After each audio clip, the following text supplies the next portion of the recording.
Gulat itong si Lilet matapos dumating nga itong si Era at nagtataka siya sa balita nga tungkol sa naging interview ni Attorney Renan dahil wala man lang dumating sa kanya na impormasyon kung sino nga ba ang sinasabi nilang suspect. Hanggang sa magtaka na lamang siya dahil nakarating din sa burol ng kanyang ina itong si Evelyn. Dito ay magugulat siya dahil wala ngang ibang sinasabi itong si Era kundi siya na nga ang pinaparatangan. Saksi umano itong si Evelyn sa lahat ng ginawa nitong si Lilet. Yak si Lilet. Sinabi niya na bakit naniwala itong si Era sa mga sinasabi nitong si Evelyn. Nagsisinungaling lamang siya sapagkat hindi magagawa ni Lilet ang bagay na iyon. Sinabi niya na mahal niya ang kanyang nanay na si Meredith. Kamakailan lang ay nagkabati na sila, ngunit papaano mangyari na siya mismo ang papatay dito? Nandoon din itong si Ramir at sinabi ni Ramir na napaka-imposible na kanilang mga paratang.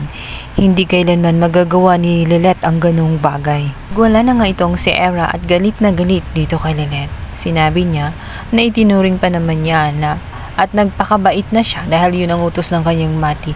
Ngunit hindi niya sukat akalain na mismong ang kanyang half-sister na si Lilet, siya pa ang papatay.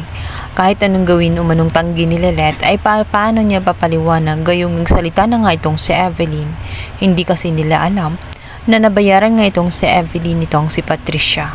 Gusto ni Patricia na idiin nga itong si Lilet sa mga pangyayari. Kaya naman ang kaawa-awang Lilet wala siyang magawa kundi ang ipagtanggol ang kanyang sarili.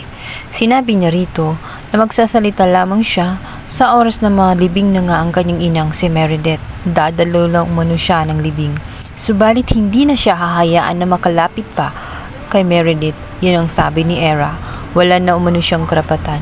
Matapos umano nakitlin ni Lilet ang buhay ng kanyang ina ay may karapatan pa ba siya na dumalo sa naturang libing? Nabi na nga ni Ramir sa mga pulis na wala na siyang dapat ipaliwanag sapagkat nagbigay na ng statement itong si Lilet.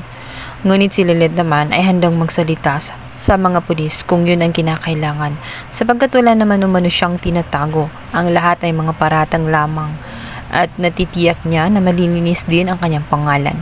Sa kabilang banda, hindi nila alam na naroon itong si Patricia kung saan talagang satisfying ang kanyang napanood. Yun ang gusto niya, ang makita na nagkagulo-gulo ang mga anak nitong si Meredith.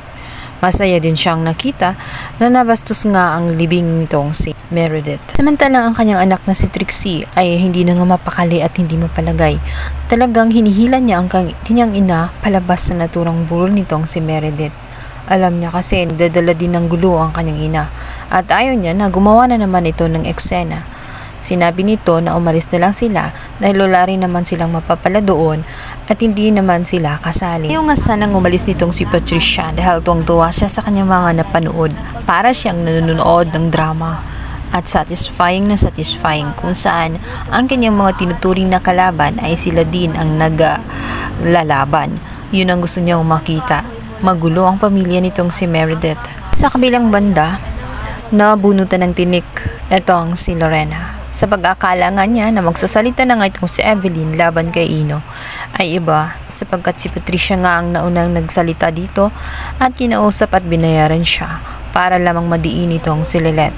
Galit kasi ang nararamdaman nitong si Patricia dahil naringin sa hindi niya matanggap na tuluyan nabigo na nga siya at tuluyan nga siyang iniwan ni Ramir at kahit anong gawin niya ay hindi na siya babalikan ni Ramir dahil nga sa punong-puno siya ng pait.